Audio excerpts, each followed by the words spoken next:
Hey, what's up? And yeah. Let me just move this back here.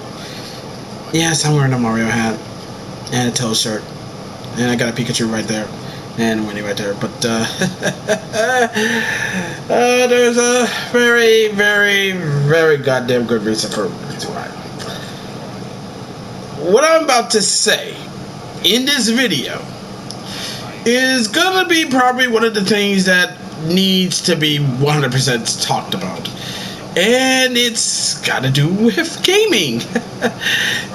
I never in my wildest fucking dreams figured this was gonna happen, but I feel like it's actually gonna happen. What am I talking about? Well, the impending video game crash that's coming here. For those you don't know, the first video game crash that the US suffered was back in 1983. The cause of it was nothing but greedy developers who flooded the market with shoddy and terrible video games. Games like I Want My Mommy, Lost Luggage, and the infamous of all, E.T. for the Atari 2600, which is considered one of the worst games of all time. Which was also found in a desert a few years ago. Well, many years ago, which that urban legend as an actual myth. And honestly, that was bad, and Nintendo stepped in to save the video game industry. But now it looks like we're looking at another video game industry. Another video game crash, and I feel like even if Nintendo gonna try to step in, I don't think they're gonna try to. I don't think they can do the same thing like they did back in the day. But there have been, but with all this stuff that's happening in gaming right now, and this is just coming from me of all people. Well, this is coming from me from a personal perspective and whatnot. There has been some rumblings that needed to be addressed. Well, most of all, I list these out. There are so many issues that in the video game industry that has been running rampant lately. You know, games are being canceled, games are being remastered, games are being canceled, games that having overinflated fucking budgets, and all the other stuff. But I'm just gonna read out the choice notes that I wrote down. For starters, we had a bunch of layoffs. We had EA laying off 5% of its workforce, which is 670 people, and canceling a upcoming Star Wars FPS game few years after it was announcing. So that's one. PlayStation laying off roughly 900 SIE staff, SIE standing Sony Interactive Entertainment, and most of those staff that was laid off was part of Insomniac Games, Naughty Dog, Guerrilla Games, and Firesprite, and also they were shutting down a London studio. Then we had the Embracer Group, who canceled Deus Ex, a upcoming Deus Ex game, while laying off their staffs. And speaking of Embracer Group, they are selling Saber Interactive for $500 million, which they now trying to become their own. They now became their own privately owned studio. And this one I was interested because Saber Interactive, they're the ones who put together some really good games that I enjoy, like the E2K Battlegrounds, the NBA 2K Playgrounds 2, Wildcard Football minus the Colin Kaepernick bullshit, and they was also they were also part in helping Inspire Games with the Tomb Raider 1 through 3 starring Lara Croft remastered games.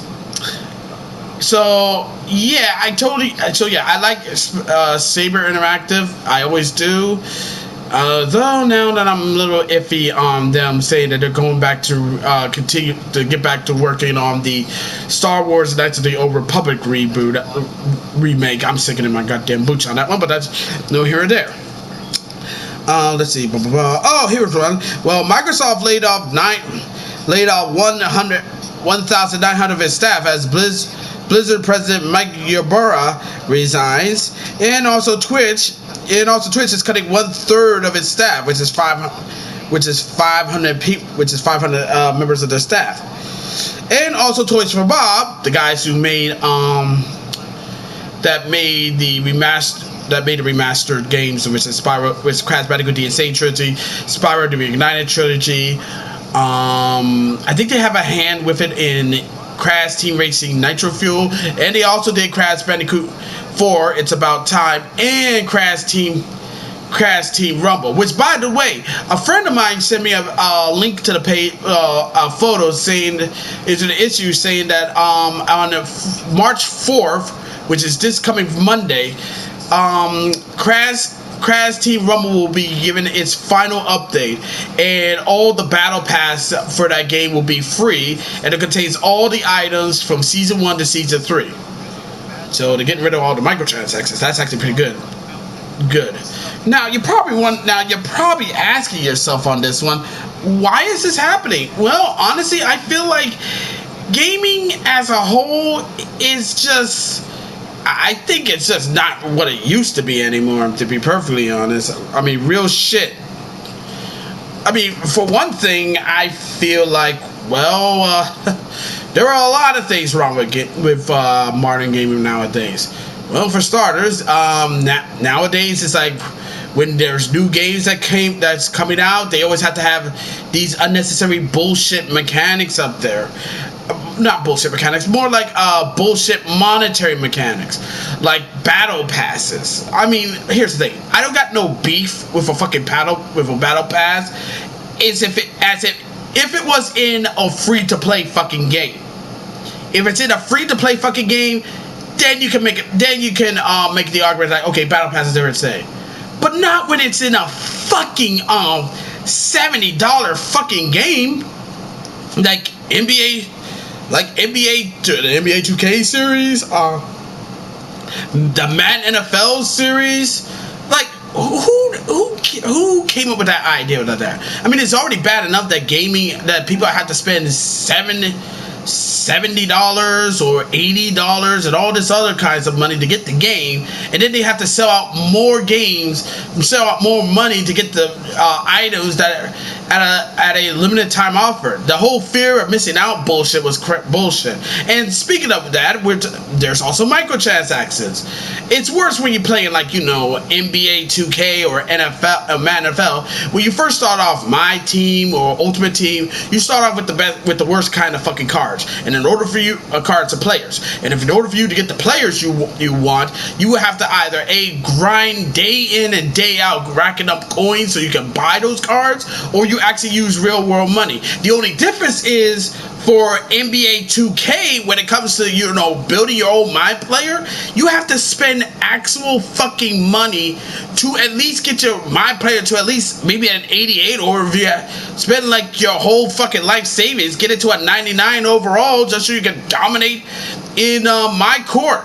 And I feel like that's stupid, because it's like, why the fuck am I have to spend so much money just to get my player to play and ball out like the other ones? And when you try to do it the old-fashioned way, I mean, play so many my career games around. Yeah, good fucking luck, because in My Career you can you start off as a 60 overall if you buy the standard edition, and you will get fucking obliterated when you play the old games. Even if you played the smart way of basketball, you're gonna get smoked. I learned that the hard way in NBA 2K18. Which is why I went back to playing NBA 2K16, which is honestly, I'm gonna say right off the bat, the best basketball game that 2K ever made. It was one of the best in my honest opinion. But yeah, I feel like microtransactions is really terrible, and also, this is the part I'm pretty sure everybody's gonna get sick and tired of. Content that's supposed to be in the game, in the disc, the game one. Gun. This is one was like one of my pet peeves. It's like you have the content nice and ready, and for some asinine reason you take that content out of the final product before shipping the game out, and then you put the stuff in. You can put the stuff in, but instead you put it in oh, here you go. You charge them money for it. I mean, I mean, it's a headache. It's a really fucking headache, and I feel like that's another reason why people hate that part. I mean, in order for you to get a game, yeah, I mean, if you're gonna get the game, that's cool. But if you want to get everything, you might have to spend like, I don't know, like fucking $60 or even $120 just to get the game where it has everything, like those premium editions. And I said no, because I got WWE 2K23, got WWE 2K22, 23, and pretty soon 20 and 24, because I pre-ordered that. And all three of those items, I got the premium edition, so I can have everything on there. 2022, 2K22, the NWO for Life edition. 2K23, the Icon edition. 2K24, which is a pre-order, 40 Years of WrestleMania edition. Both of them all cost $120 a piece. So let me see, 120. Doing some math in my head. That's like 300. That's pretty much around there. That's $360 that I spent getting these. But they are worth every penny. Ain't gonna lie. Put on some really good matches too. But yeah, the way, and honestly, I feel like they did this stuff. The developers who do this stuff, they always tend to do this. They do this because of one reason, so they can get more money.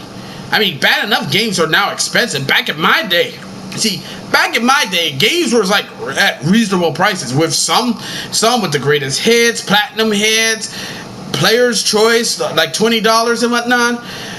And yeah, games did get expensive, did got a little pricey, but not as pricey what they are now. Back in before it was $60. Now it's just $70 games, and this is only on newer consoles.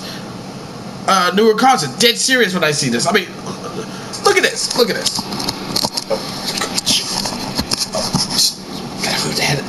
Sorry, I had lunch earlier. See, look, I got a PlayStation 3. I got a PlayStation 3. I got a PS Vita. I got a Nintendo Switch. Might have to do some orbiting out here. I got a Nintendo GameCube, and that's my phone. A Nintendo Wii U, an Xbox Series X, an N64, a PlayStation 4, which I'm using it, an Xbox 360. It's just like, dude, it's just, I mean, I've mostly been gaming all my life, and all I've been doing is just trying to get as much DLC as I possibly can. Try to get, I mean, but the way the gaming is nowadays, it's just not the same. It's just not the same anymore. Instead of it being, about being exciting and having fun and whatnot, it's just becoming boring. I mean, to the point where I'm now buying retro stuff. And looking at games nowadays, instead of it being fucking fun and exciting, and you go on adventures, they all have to be like interactive movies and bullshit. Sony's the chief offender at this one, because every one of their movies has to be like a fucking movie. Look, if I want to watch a movie, I had a visual, but listen, if I want to watch a movie or a TV show, I can watch a movie or TV show on DVD, Blu-ray, or something saved on my save, or some shows and movies that I saved on my flash drive or my laptop. I don't want to play a game where it has to be an interactive fucking movie and whatnot. And then might as well just talk about the elephant in this room. And then you have the infamous company known as Sweet Baby Inc. Sweet Baby Inc. is like, the narrative consultant group. Yeah, they're the guys who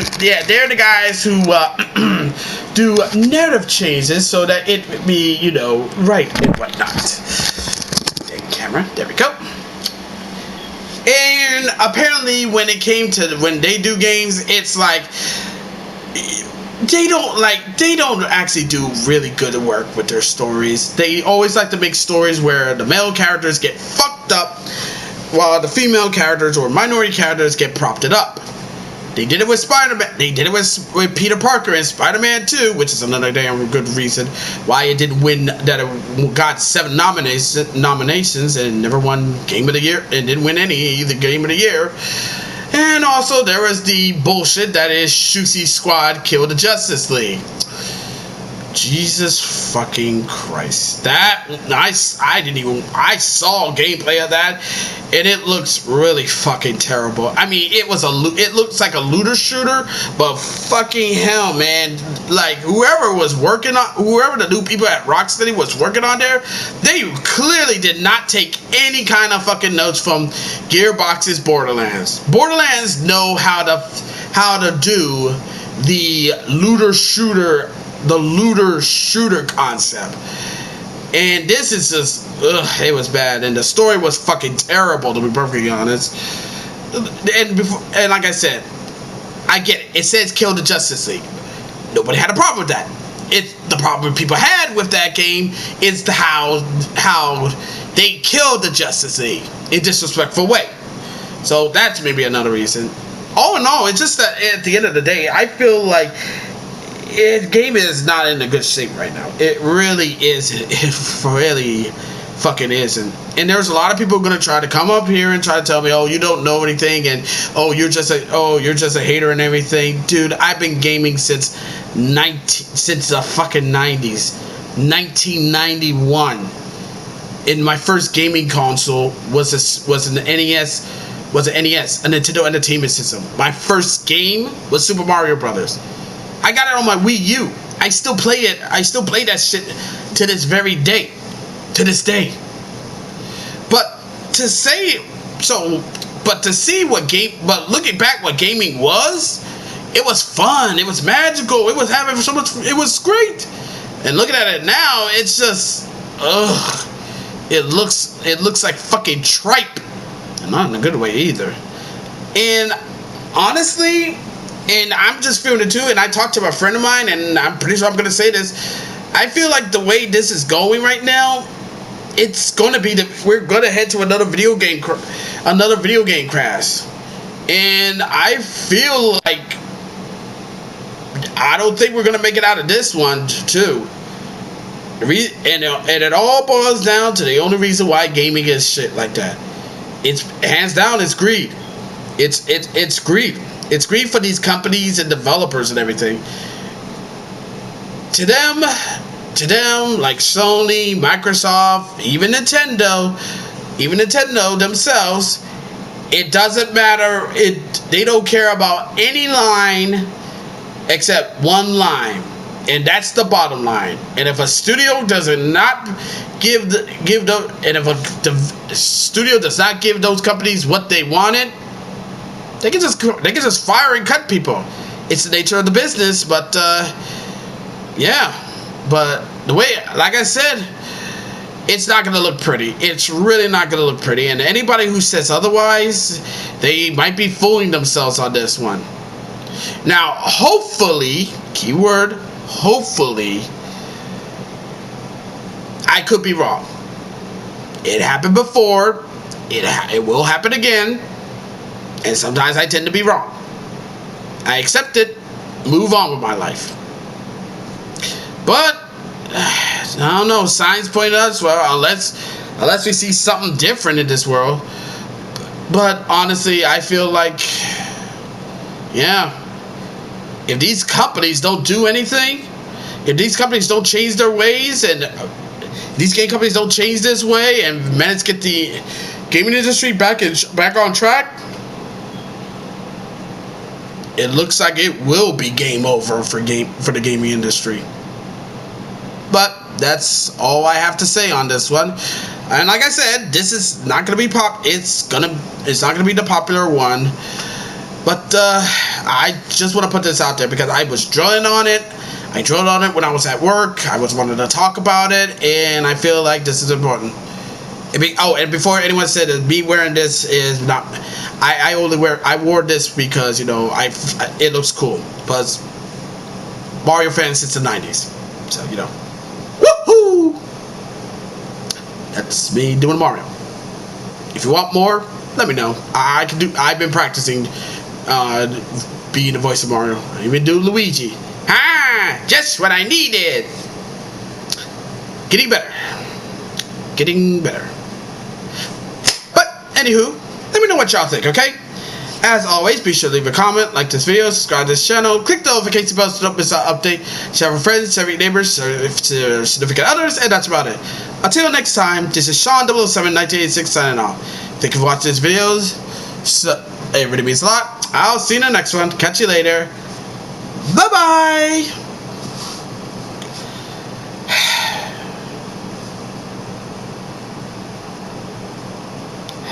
I really hope I'm wrong on this one. I really hope so.